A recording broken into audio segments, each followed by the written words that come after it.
Alright, so this is the second video on interest, and that first video was kind of just an overview about interest, about the different types. You had your simple and you had your compound interest. And if you're a little confused about it, don't worry. The con videos aren't necessarily getting you ready for AIMS, and so sometimes they go a little bit more in depth than we need to, and sometimes it makes it more confusing. And so hopefully this video will kind of show you what you need to be able to do for AIMS and how to solve those problems on the AIMS test. Okay, so if you're a little confused, don't freak out. Watch this one and see if this kind of clarifies or helps you understand how to solve these problems. Okay, and so we'll do a couple of examples and then you can go ahead and practice these on your own. So this first example here, it says, suppose a bank is offering its customers 3% interest on savings accounts.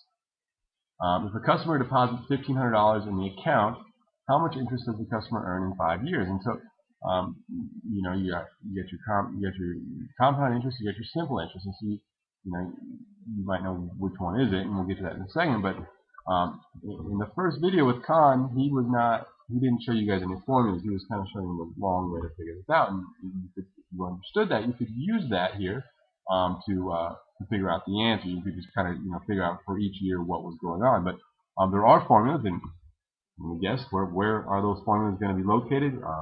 They're going to be on the AIMS reference sheet. And so here's your AIMS reference sheet, and on that first front side, if you look at the very bottom left corner, you'll see interest formulas, and you got different types of formulas. You actually got 3 formulas here. You got 2 simple interest formulas, and you got 1 compound interest formula. And so the difference, I guess, you got simple and compound. And if you look at the simple, the reason there's 2, one will tell you what the interest equals, and the other will tell you what the total amount is. And so we'll get to that in a second. So, but the first thing we got to be able to do is determine when is it a simple interest and when is it a compound interest problem. And so basically the rule of thumb is it's always going to be a simple interest problem except when the problem actually says compound interest. So if you look at this problem right here, and we're going to do this one later on, it says a $2,000 savings account earns 4% compound interest.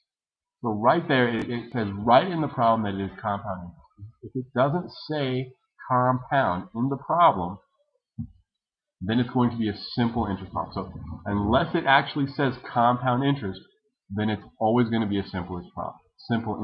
So let's go back to this original problem and read it here. It says, suppose a bank is offering its customers 3% interest on savings accounts.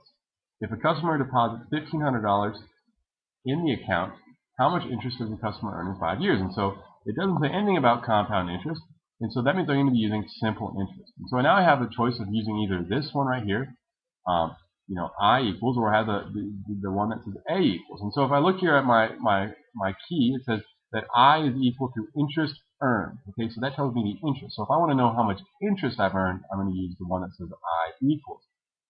The A equals one is it says A is equal to the total amount after time t. So if I want to know how much I earned after 5 years, the total amount that I earned, I'm going to use the second one. So let's relook at the problem and determine which one we're going to use. So it says, we read just the last part. It says, how much interest does the customer earn? So it says, how much interest? So I'm trying to figure out the interest, and therefore I'm going to use this first equation that says I equals PRT. So I'm going to write that down here. So I equals PRT. So I equals capital P. Let me undo that real quick. I don't want to do all of it, but anyways, I equals PRT.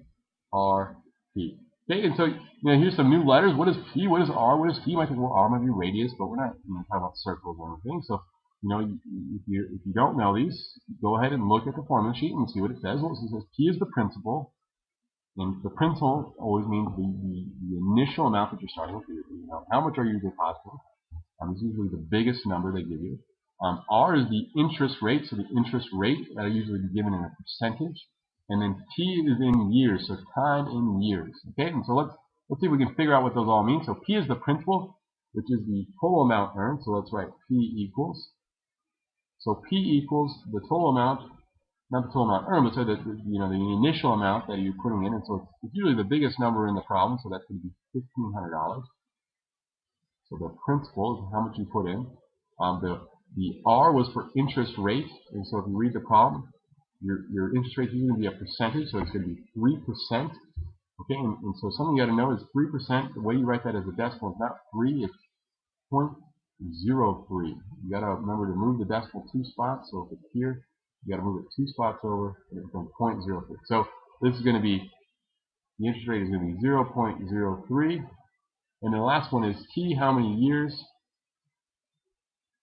And so how many years, that's going to be 5 years, right? So we're going to put 5 down here.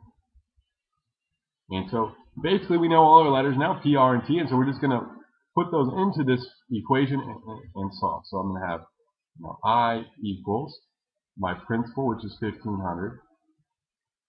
See if I can actually write here.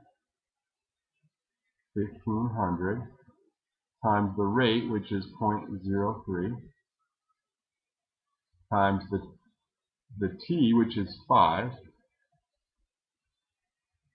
Okay, and so if we do that, let's see if we can multiply these together. So the problem with these interest problems, you're always going to have to multiply by decimals, and that's usually not. So I'm going to do, you don't get a calculator, so I won't move with it. I'm going to do 1,500 times 0.03 and see what I get, and then I'll do it times 5. So 1,500 times 0.03. Okay, and so I'm just going to multiply through, so that's going to be 0, 0, 3 times 5 is 15,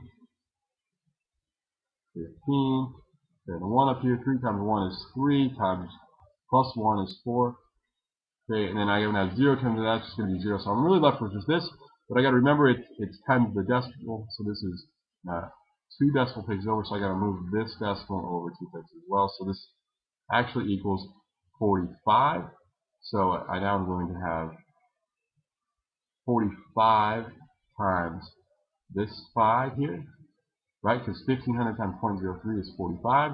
So I got to then just times it by this 5. And so I is going to equal 45 times 5. So let's just do that right here. Times 5. 5 times 5 is 25. Carry the 2. 5 times 4 is 20. Times plus 2 is 22. Okay, and so I got $225.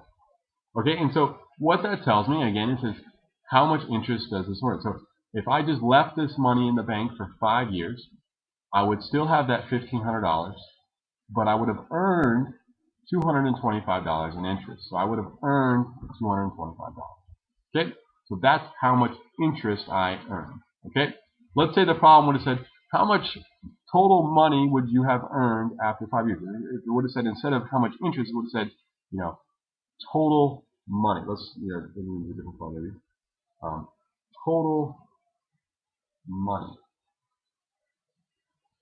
does the customer earn in 5 years? So if it doesn't take interest in total money, the difference will be, instead of using this I equals, I will be using A equals. So I would have used this equation instead. I would just simply, same idea, I would have put the numbers into here and then just multiplied and added them together. Okay, so you just got to be aware of that. Okay, let's go on to another problem here. So it says Randy wants to move his savings account to a new bank that pays a better interest rate of 4%, so that he can earn $100 in interest faster than at his old bank. If he moves $800 to the new bank, how long will it take him to earn the $100 in interest? Okay, so this is kind of maybe a different problem. It's not saying how much interest he earned or what was the total amount that he earned. It's asking for something different. And so what you want to do is write down the information that you have. And so it tells me that I have a 4% interest rate. So my R, that's a big R, but that's okay, at least you can read it, is 4%, which again we know if we write that as a decimal is 0.4. It says that I have $800 to start with, so that's my principal, okay, which is 800. And then it tells me that I want to earn $100 in interest. So that means my I is $100. Okay, and I guess what does it say? It says how long is the amount of time, and so that's going to be T is the thing I don't know, and that's the thing I want to find out. And so I want to look for a formula that has all 4 of these letters in it, R, P, I, and T. And if you look at your Ames reference sheet, the only one that has I, P, R, and T is this formula right here, the one we just used. So let's go ahead and copy that back down. We should know it. That says I equals P, R, T. And basically what we're going to do is plug in the values that we know. And so we know that the interest is 100. So instead of that I, I'm going to write 100. The principal is 800. The R is going to be 0.04. And the time is what we don't know. Okay, and so that right there is just a formula that we need to solve. It's just an equation. You know, we have this, we need to solve for t, and so this is something we should be able to do. And so let's see what we can do. I got 800 times 0.04, and so let's go ahead and do that. So 800 times 0.04, so that's 0. 4 times 0 is 0. 4 times 8 is 32. Okay, and so again, this is going to be 0, so those are going to, we can stop here, and so we got to move the decimal 2 places, so it'll go right there. And so 800 times 0.04 is 32, so we have 32t on this side, and on the left side we have 100. And so to solve for t, what do we need to do? We need to do the opposite of 32 times t, so we're going to divide by 32, right? Cancel that out. And so we're going to divide by 32, and so we get left with t equals 100 over 32. And so 32 is not going to go in there evenly, and so with these problems, you're going to have to look at your Ames reference or at the solutions to see, are they in fractions or are they in decimals. And so, you know, if it's in a fraction, we need to reduce this. So let's just reduce this and see here. We start cutting it in half. So we have 50 over 16. All right, just cut each the numerator and the denominator in half, so 25 and 8. And that would be as far as it goes. So if it was a fraction, we might leave our answer like this. If it's a decimal, okay, do you guys know how to find a decimal? If it's a decimal answer, we would do something like this. We would say, how many times does 8 go into 25?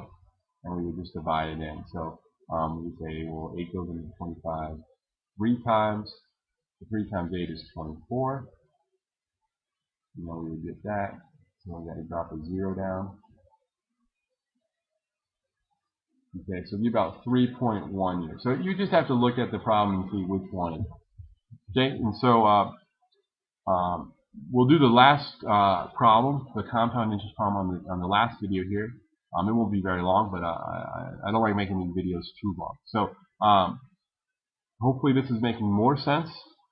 If not, try and rewatch the video or ask for help.